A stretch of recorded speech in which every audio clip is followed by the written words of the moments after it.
Welcome to another edition of Bet with Bobano. It is Tuesday, August the 6th. Ian Cameron and Cam Lynch, who has become our Tuesday guest here on Bet with Bobano, is back again. Cam, welcome back. I know first show under your belt. Said at the beginning, a little nervous, but you did pretty good. Thank Got you. more comfortable as it went on. And second show now, should feel even better. Good to have you back. Thank you so much. It's always a pleasure to be here. I'm looking forward to the slate of today's games. I think we've got every team in the league playing today, so we've got a lot on our plate to get through. Yeah, we sure do. There's no question. A big baseball slate on tap as far as that is concerned. You're right. I'm pretty sure that you're right that every team in Major League Baseball is taking the field today, if you will, for this Tuesday MLB card. So very much a lot of games to break down, and looking forward to doing just that. We will begin with the San Diego Padres taking on the Pittsburgh Pirates. We've got Dylan Cease for the Padres, Bailey Falter on the mound for the Pittsburgh Pirates.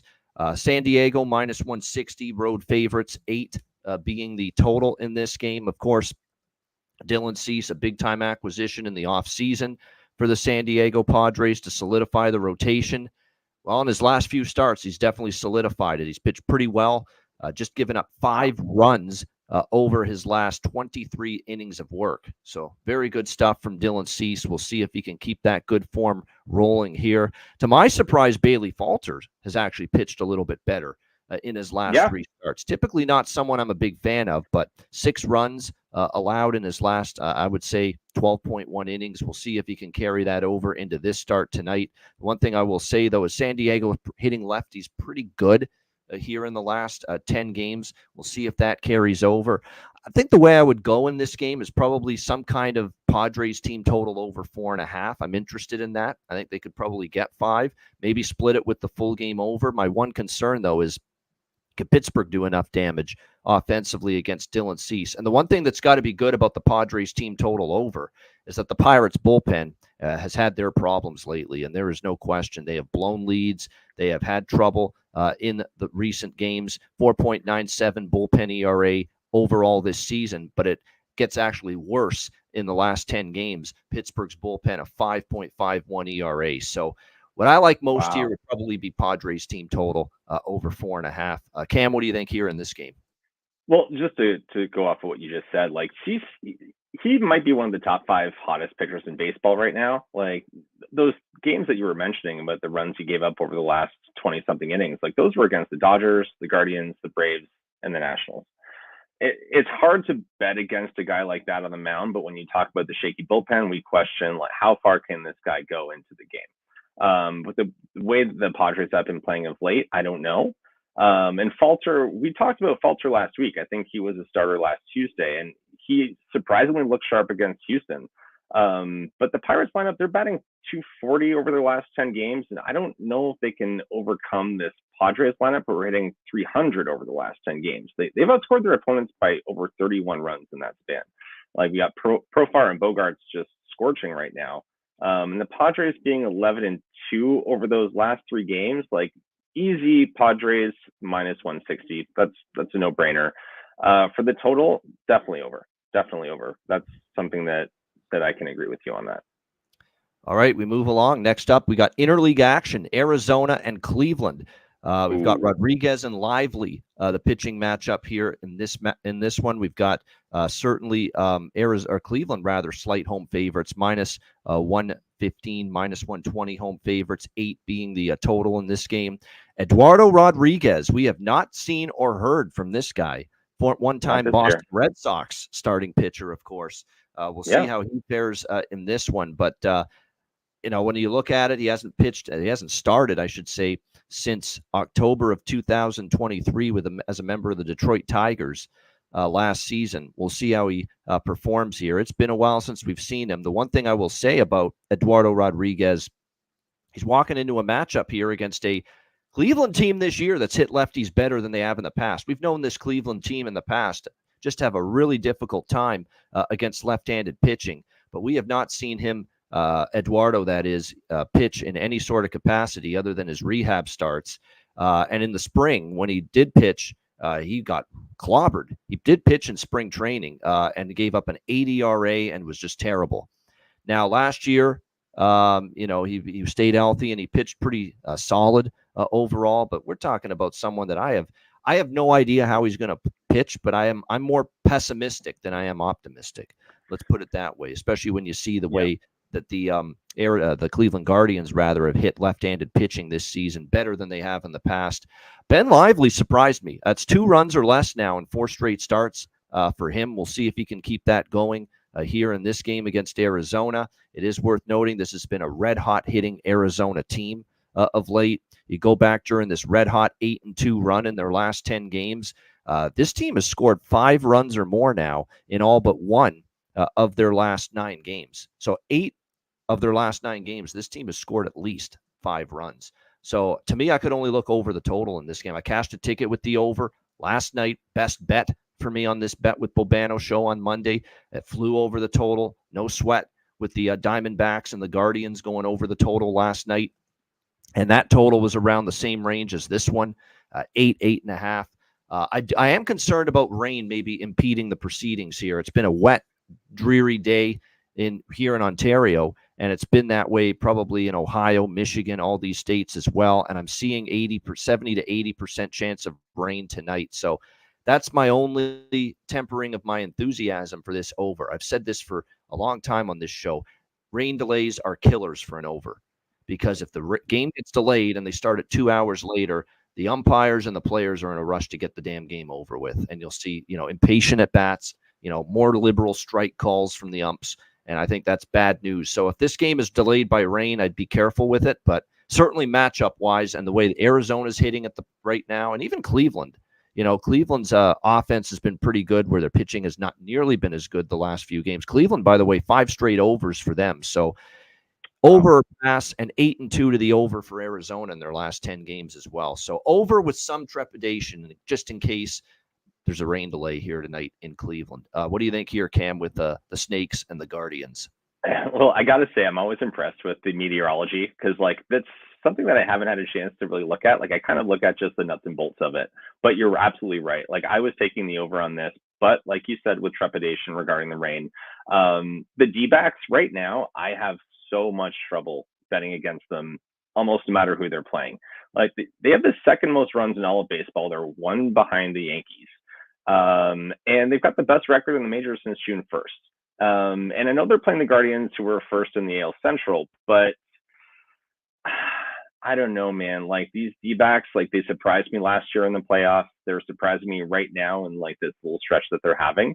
And we talked a little bit about Erod at first. It's his first start in the D-backs uniform after signing with him in December. Several setbacks during his rehabilitation process, but this is a guy who's been pretty steady as she goes. And I know they're facing Ben Lively. And you said 2 runs in his last couple of starts. It's actually 2 runs in less than 6 of his last 8 starts. In his last 3 games, he gave up 2 to the Orioles, 1 to the Phillies, 2 to the Padres. I think he's hot right now, but the D-backs are scorching. I think there's money to be made by getting in on the action with the D-backs as the underdog here and taking the over. Yeah, I don't want to step in front of Arizona, even with my concerns about Erod. It's kind of weird because I think based on the starting pitching matchup, I'd lean Cleveland, but I'm not stepping in front of this form of Arizona right now. They're hitting the ball well, and Lively to me too. There's some warning signs that he might regress a little bit.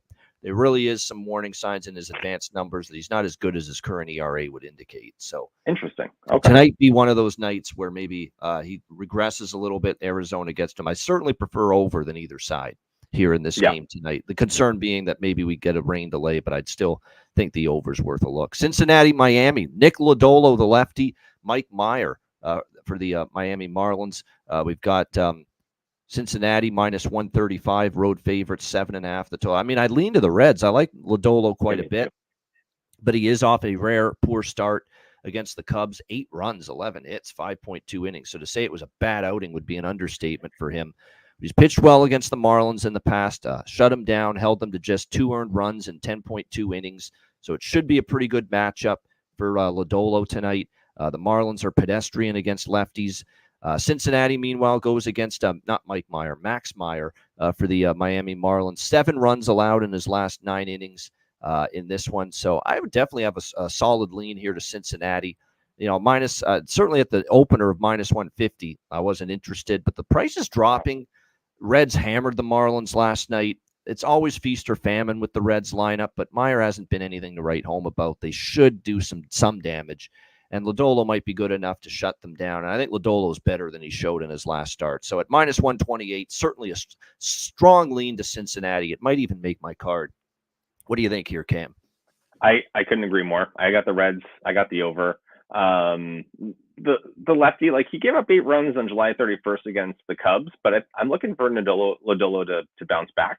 And especially after the game that we saw yesterday from the Reds, with Elly De La Cruz hitting 2 home runs and 2 doubles, all over 108 miles an hour off the bat. They looked hot, and when they're hot, they're 40-18 when they record at least 8 hits. I think this is the boost that they needed to go into a little bit of a run. The Marlins ERA is 4.40 in their last 10. And I think they're just going to have one of those types of games and then match up against Max Meyer, even though you said they're not great against the lefty. All right, we go to San Francisco and Washington. In this next one, we've got Hayden Birdsong and Mackenzie Gore on the mound here. San Francisco minus 120, road favorites, 9 being the total in this one. We'll see how Hayden Birdsong fares in this one. Mackenzie Gore, kind of a disappointment this year. I don't want to say Mackenzie Gore for Washington's been bad, but I expected better than a 4.54 overall ERA. In the last 3 starts, he's really struggled. 8.76 ERA, just hasn't been economical, just hasn't been able to really shut the door. Birdsong, meanwhile, 2.97 ERA overall for him, so he's been pretty solid. You look at San Francisco, they're a short road favorite. They look short to me. I mean, I would lean Giants. Like I said, I haven't been enamored with the performance of Gore this year. They're hitting lefties well in the last 10 games, San Francisco. 295 average, 6.2 runs per game. So I would definitely I would look at only San Francisco here as a small road favorite. What do you think, Cam? Yeah, with Hayden Birdsong, it's hard to tell with such a small sample size because he was just called up from Single A San Jose, and he's 22 years old, but he's very promising. And to be honest, like, when I was looking at the stats, I wasn't exactly sure why he was sent down in the first place a couple of weeks ago. So I'm kind of all in on him too. And I couldn't agree more with Mackenzie Gore. He's had 1 solid outing in his last 8 starts. Like, his ERA has ballooned by an entire run since June 20th. And just looking at the battery, like, Tyler Fitzgerald's 13 for 42 with a double, 6 home runs. You got to bet him to hit a home run tonight. You just have to. I was going to say, like 12 out of 17 or something. He's hit a home run. You have to. You almost just have to at this point, regardless of who he's facing. Yep. Yeah, and I like the minus 1.5 spread. It's a plus 135. I think that entices me too. I want to get action on that. So yeah, I completely agree. All right, we skipped the next game because it's been rained out, postponed. Angels and Yankees. They will not be playing tonight. So postponed. So no game between them tonight. So we move on to the Orioles and the Blue Jays, where indoor conditions at Rogers Center, so weather will not be a factor. Grayson Rodriguez and Chris Bassett, the pitching matchup. Baltimore about minus 145, road favorites, 8.5 being the total in this game. Pretty sure this was the exact same matchup we saw last week in Baltimore. It was, It was Rodriguez versus Bassett. And I remember being on the over in that game, and my thinking was Baltimore could get to Bassett, who has not been pitching as well lately, and that's an understatement. He's really struggled. He's given up 17 runs in his last 13 innings of work.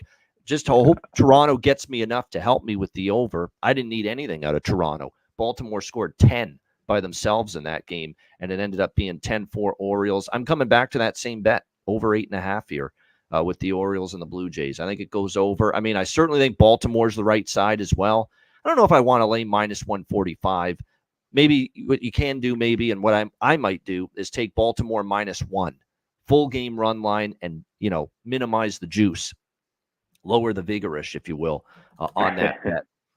That way, if Baltimore wins, even if it's just by a run, you'll get your money back.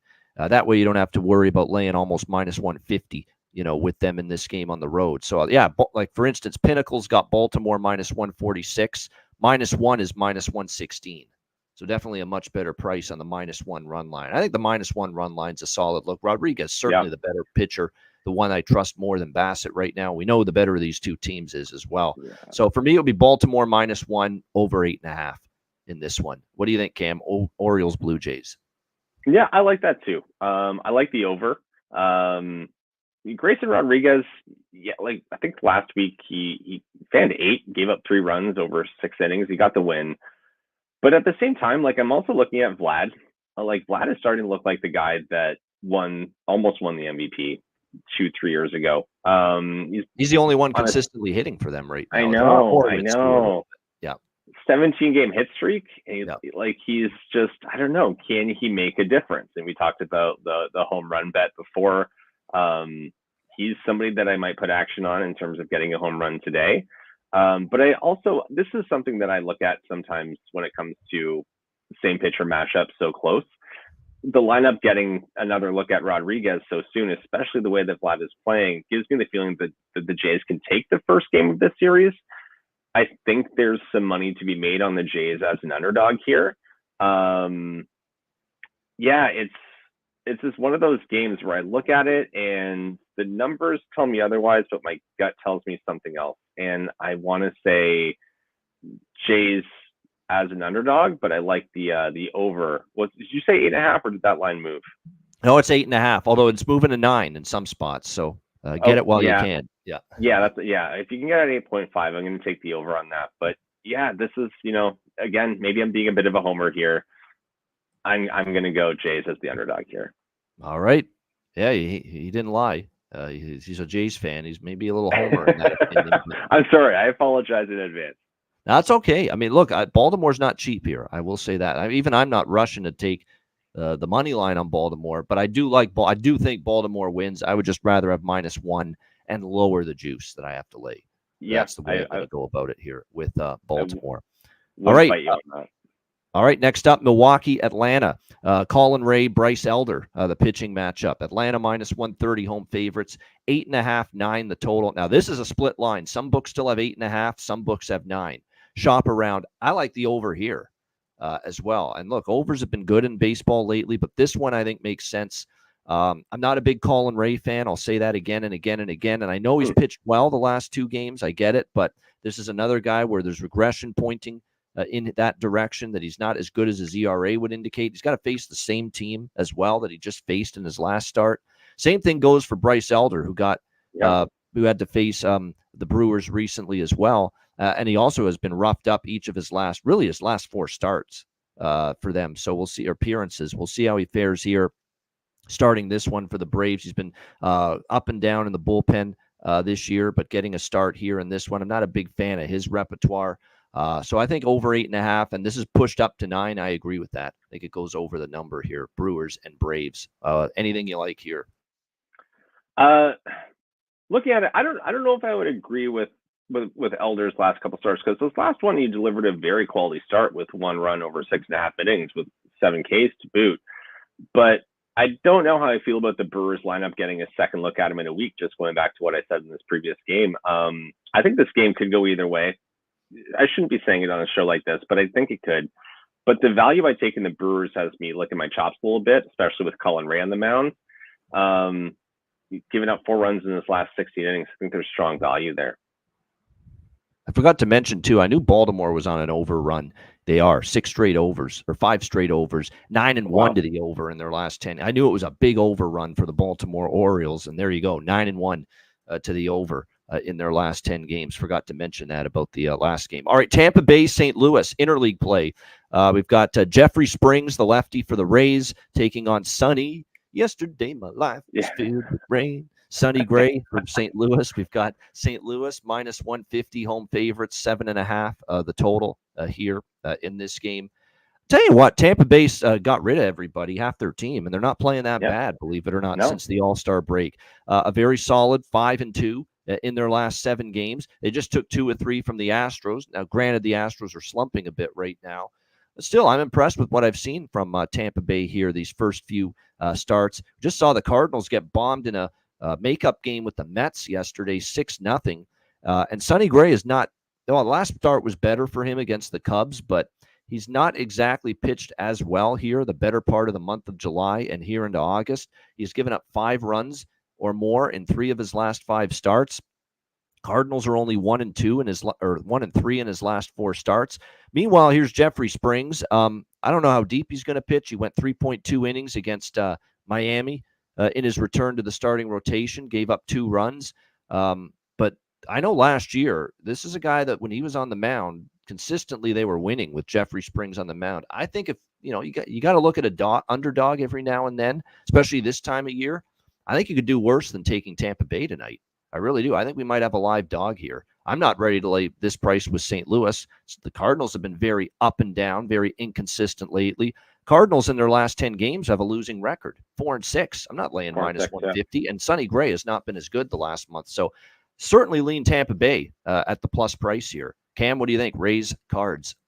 This game scares me. Like, these teams are just so evenly matched in so many different metrics. And whether you're looking at their records, their run differential, their last 10, it's hard for me to make a definitive call here when it comes to placing money. No. I don't have a lot to say about them, and I don't have a lot of confidence in laying money either way. The total, I like the over, especially with Jeffrey Springs. He had a poor outing against the Marlins. Like you said, he allowed 7 base runners in 3.2 innings. Unless I see more, I don't have any confidence in it. I actually like the Cardinals here at minus 150, taking the over. But again, for me, this is kind of a stay away game, just personally. I'm gonna have something small on Tampa. It's not a strong opinion, but at this price, yeah. I do like Tampa.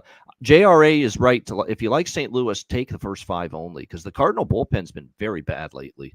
It's really had a tough time. 6.19 is the ERA for the St. Louis Cardinals bullpen in the last 10 games. Meanwhile, Tampa Bay is looking like the Tampa Bay bullpen we've seen for many years. 1.93.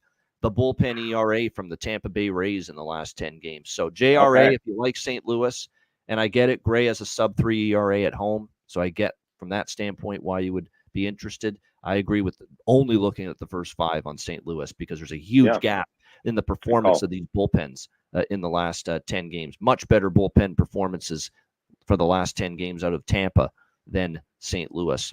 All right, next up, we've got, as we continue along here, Minnesota Twins and Chicago Cubs. Pablo Lopez for the Twins and Shota Imanaga Gavita. Honey. That old song. Yeah, remember from the 60s? That's incredible. Yeah.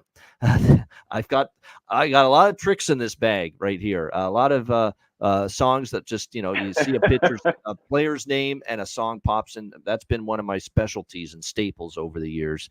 I know some people probably think I'm nuts when I do it, but that's I'm going to jump in every once in a while. Yeah, no worries. Right. Yeah. We've got Minnesota minus 110. Actually, pretty much even money here. 6 the total. I mean, it's probably a pass game for me.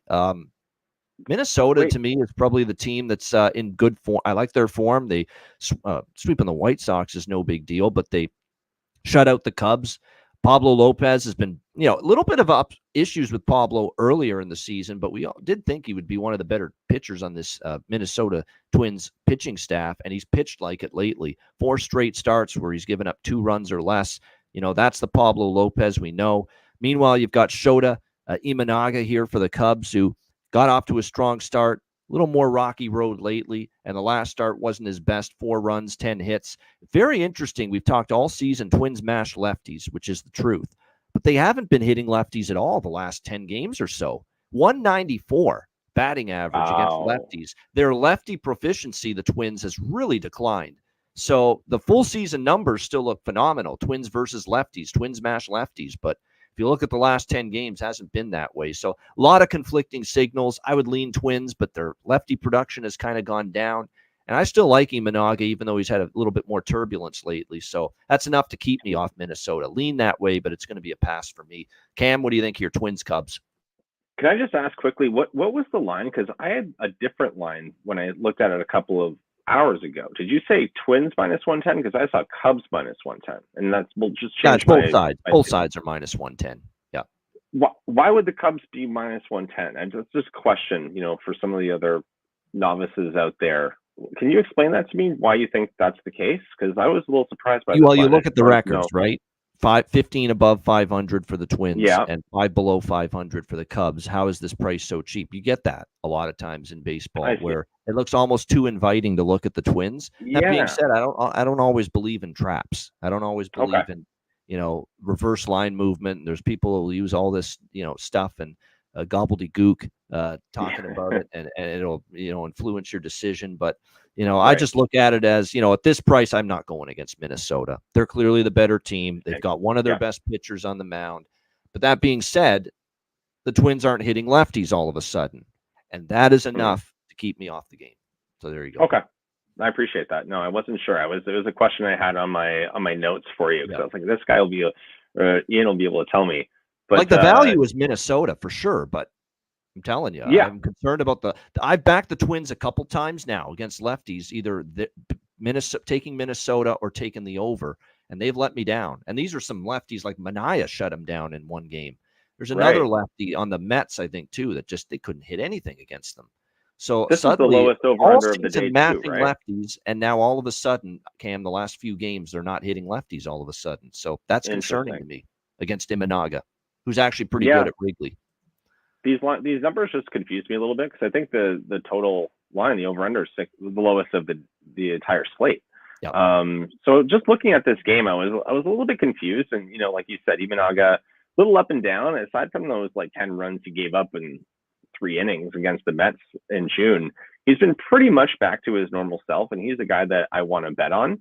Pablo Lopez too, though. Like we're talking about starters, like he's looked strong in 4 consecutive starts, 3 straight quality starts against Milwaukee, Detroit, the Mets.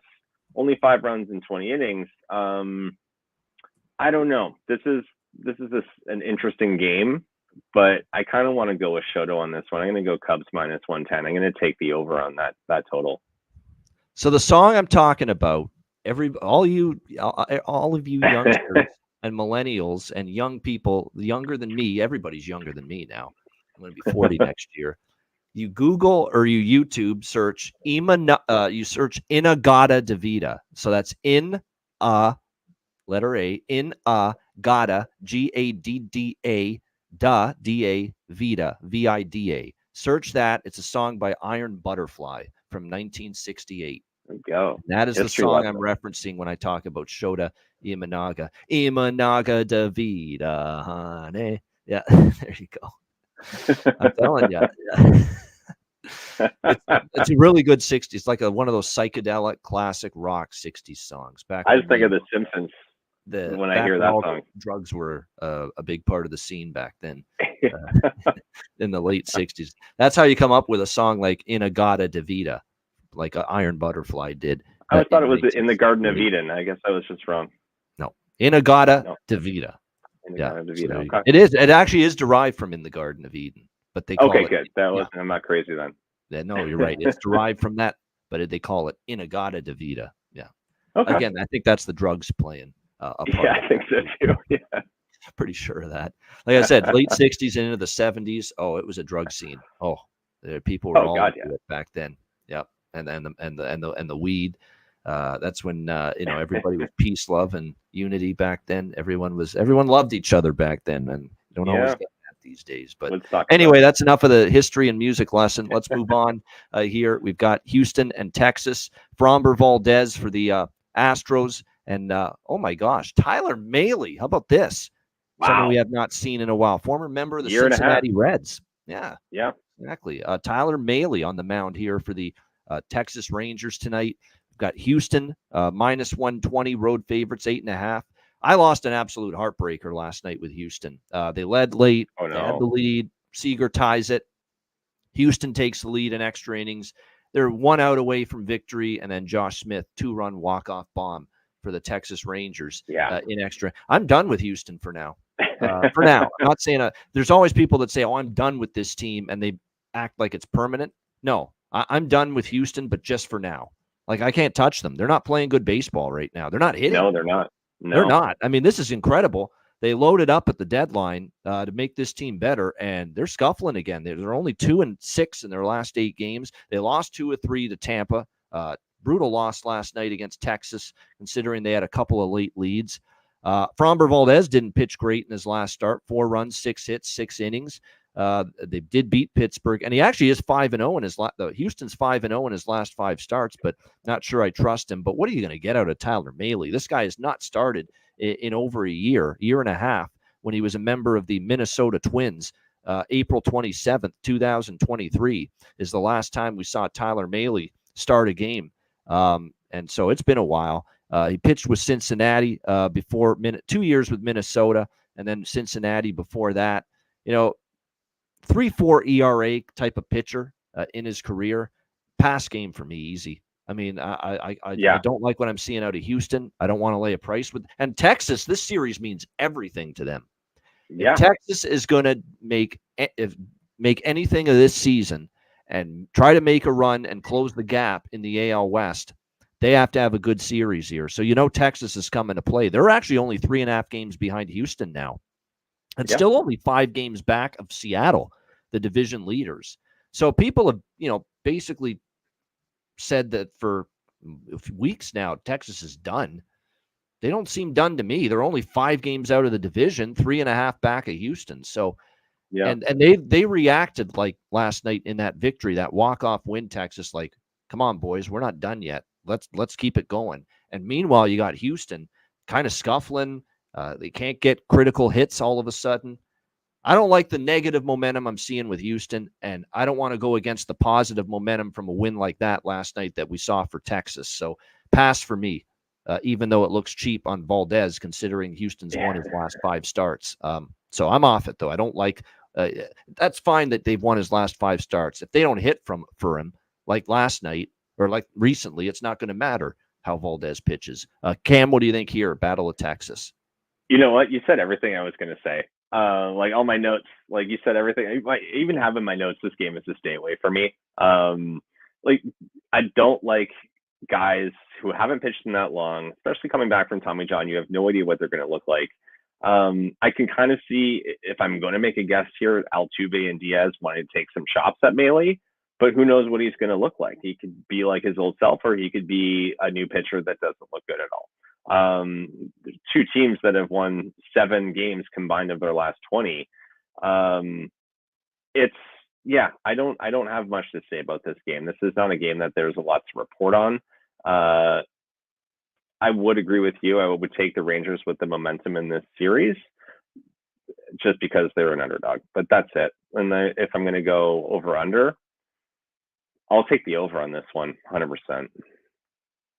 All right, we've got Boston and Kansas City. Brian Bayo, and I'm not kidding, he is probably at least in the conversation right now for Cy Young and Seth Lugo. I'm not kidding, for Kansas City. He's tied with Skubal, in my opinion. Yeah, he's right there. But Boston's hotter than a pistol at the plate offensively.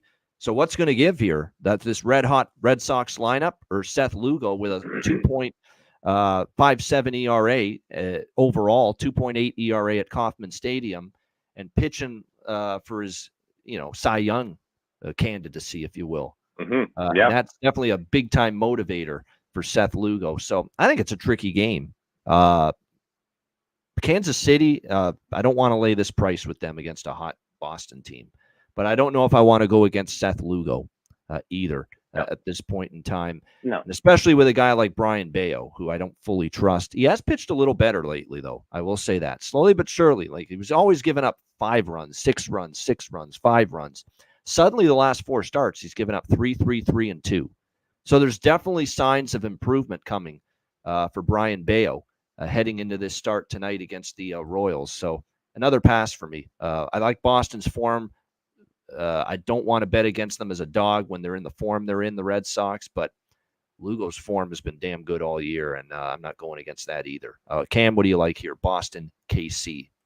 You know what? I kind of like this game. I wouldn't call it a stay away. Like, personally, if you've got a Cy Young candidate on the mound, that's a solid bet every single time. And I know you were talking a little bit about the Red Sox battery, but the way that Bobby Witt Jr. the third is playing, I like the Royals. Like, this game is going to be exciting considering the Red Sox are only 1.5 games back of the Royals for that third wildcard spot. But Lugo, like, all I have to say is Lugo. Like, this game can help solidify his place in that race for the Cy Young.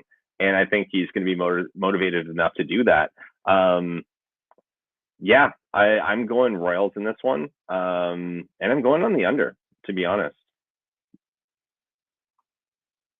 I could see this being an under. Bayo's yeah, pitching a little better. yeah, Lugo's a sub-3 ERA pitcher, and I know he got roughed up by Boston in July, but that was at Fenway. Now he's at yeah, home. I could see him pitching a little better.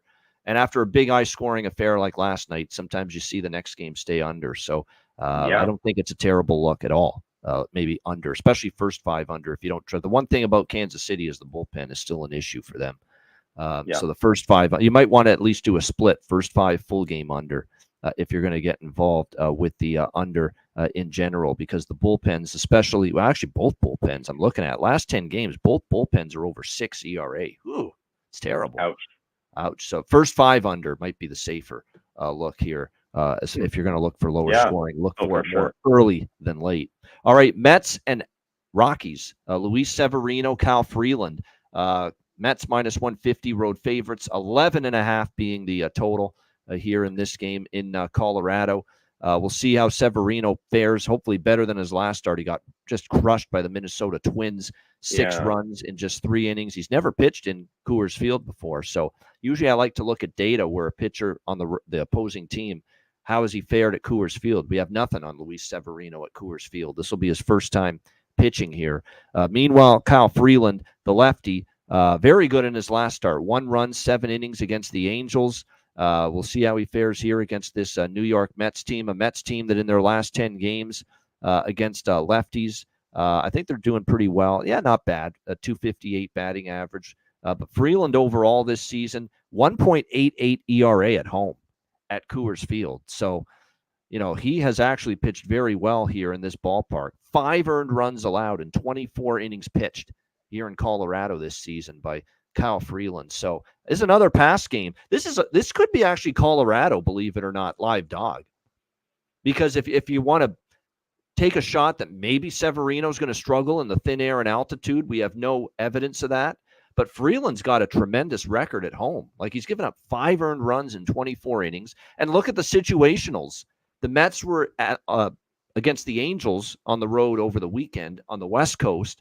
They have to fly to the Midwest, halfway across the country, to play St. Louis for a makeup game yesterday afternoon. And now you're flying and changing to the mountain time zone again, and you're playing Colorado and traveling again. So you go from LA, Anaheim, Sunday, to St. Louis Monday, and now you're going down to Denver here for this Tuesday game. That's tough travel. That's tricky. I mean, you're changing 3 time zones and 3 cities in 3 days.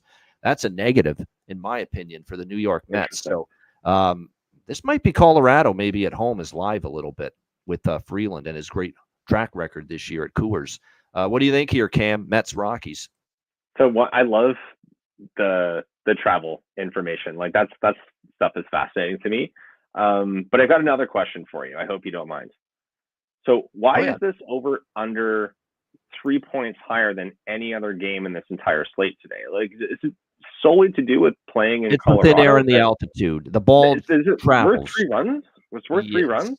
You'd be surprised. The thin air, the altitude, and the I've been it just there. Yeah. yeah, the ball just carries a lot more, and just in general, you have a lot more higher scoring games in Colorado, and there's a lot more overs. But I will say this, the last few years, if you've been taking shots with these unders at 13.5, 12.5, 11.5 in Colorado, you're going to win your share. Not every Okay. game is going to be a huge slugfest. You really want to look at the wind.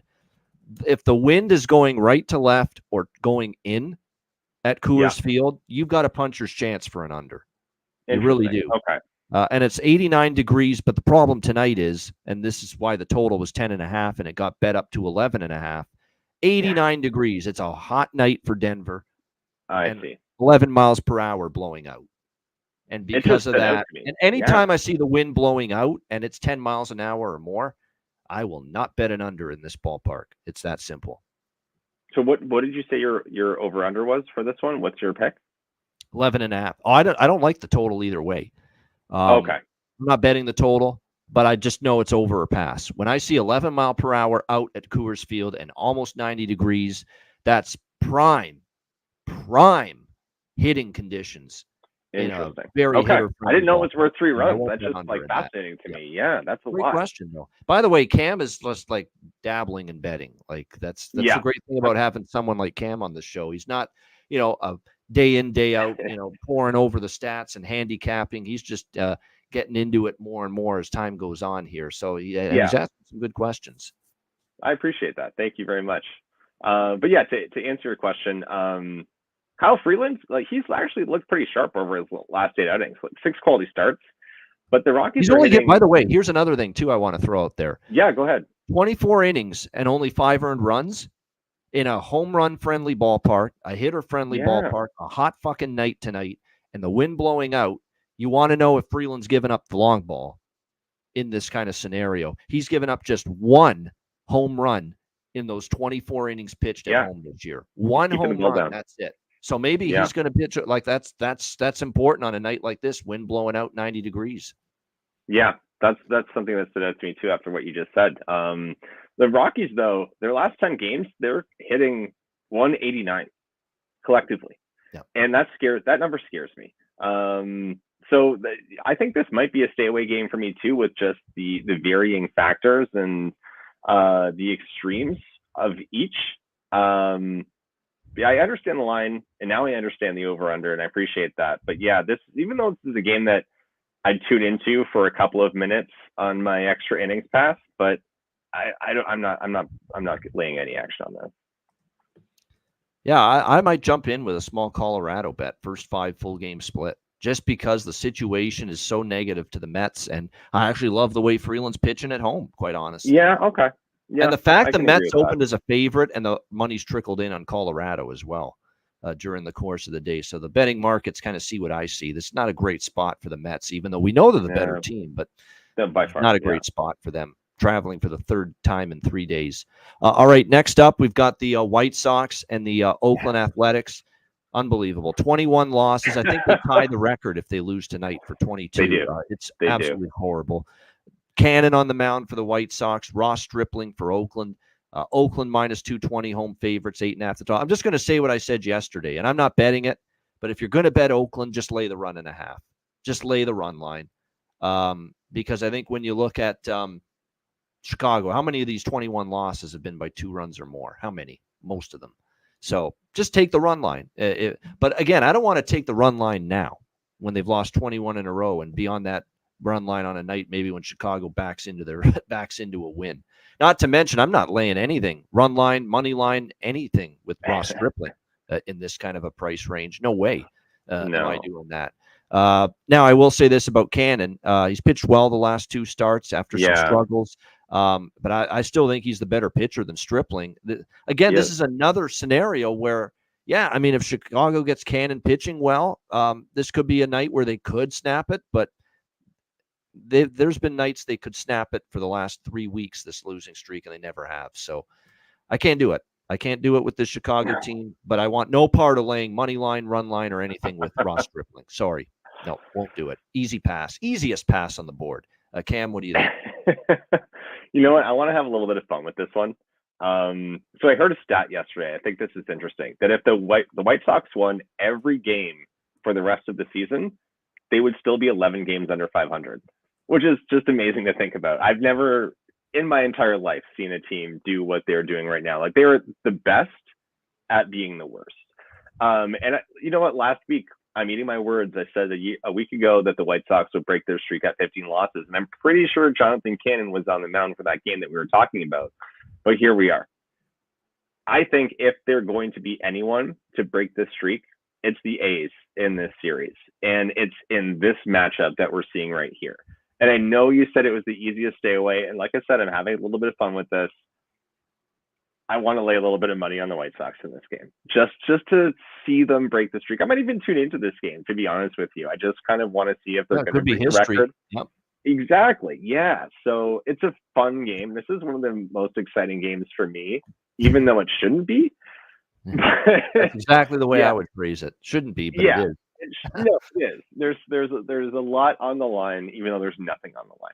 Yeah. So, I've been speaking in superlatives here, but you know what? If you want to have a little bit of fun, you've got a little bit of extra money in your betting account, lay a couple bucks on the White Sox just for the fun of it, because it'll net you some money. So that's where I'm standing on that game. So I'm sorry. Thank you for letting me have some fun with that one. Yeah, I mean, if starting pitching wise, I like the White Sox starter Cannon more. I mean, I just do, Yeah, but it's the well, rest good of the luck to you. team you've got to worry about. It's the horrible bullpen you got to I worry about. It's know. the defensive errors they make in the field you have to worry about. It's the freaking bullpen. Like it's the offense you have to worry about. They Yeah, don't hit half the time, so that's the problem. They could get a good yeah, pitching matchup, pitching performance tonight, and still lose because but that's it's what the the White A's. Sox It's do. it's still the A's, right? That's So right. And it's the A's laying minus 225. It's not like the A's should be laying that no, kind of a price either no, at all. All right, next up, Detroit, Seattle. We've got Kiter Montero for the Tigers, Luis Castillo for the Mariners. Seattle minus 200 home favorites total at looks like 7.5 shaded to the under with the total yeah, in this that's game. what I have. Montero's nothing to write home about. I mean, 1-3 No, in his last 4 starts. He's given up 20 runs in his last 22 innings. So it's not what you want to see yeah, by yeah, any stretch of the imagination. Luis Castillo, meanwhile, for the Mariners, he's pitched 3 runs or less. He's given up in 5 straight starts. The yeah, home ERA is 2.82. It's better than his road ERA. So he has pitched not just a little bit better, but a lot better here in Seattle. I mean, you could go with Seattle -1. They're playing in good form. They're certainly in good form right now. The Mariners. They yeah, won 2 of 3 against a very good Philadelphia Phillies team over the weekend. They're starting to put a little bit of a run together, trying to maintain first over Houston in the AL West. But I don't know. -1 at this kind of a price with Seattle. I just don't know if it's great value. I mean, I think Seattle wins. You could take the -1. I just don't like the value enough to bet it. So it's just a no. lean for me. Mariners -1. What do you think here, Cam? Oh, I agree completely. I don't see the Mariners rolling over with such a tight divisional race with the Astros right now. And like you said, like Montero is as bad as they come in the last couple of weeks. Castillo, 6 runs in his last 25 innings. That has me licking my chops a little bit.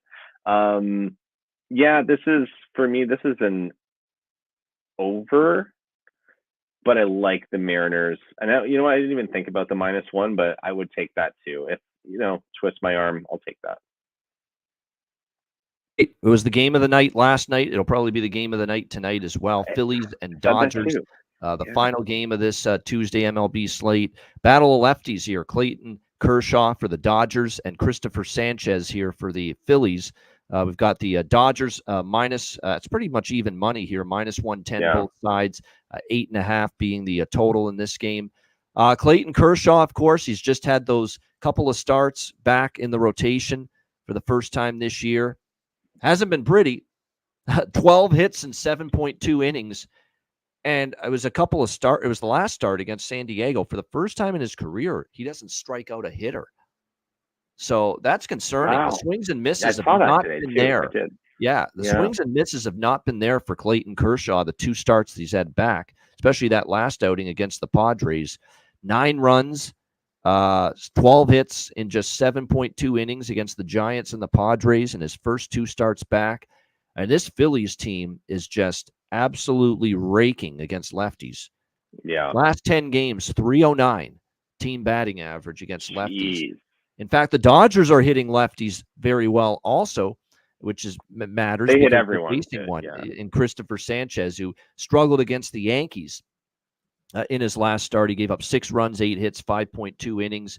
Now, overall this year, we've talked all season, and that was in Philly, that start, where normally he's been very good. But the one thing that's been very consistent, so that was an anomaly that he pitched poorly at home, albeit it was against a Yankees team that was starting to hit pretty well going into that game. But the one thing that's been a constant for Sanchez is hasn't been as good on the road, and his ERA 5.23 away from home. So I could only look over this total, 8.5. I mean, you got 2 yeah. teams that hit lefties well.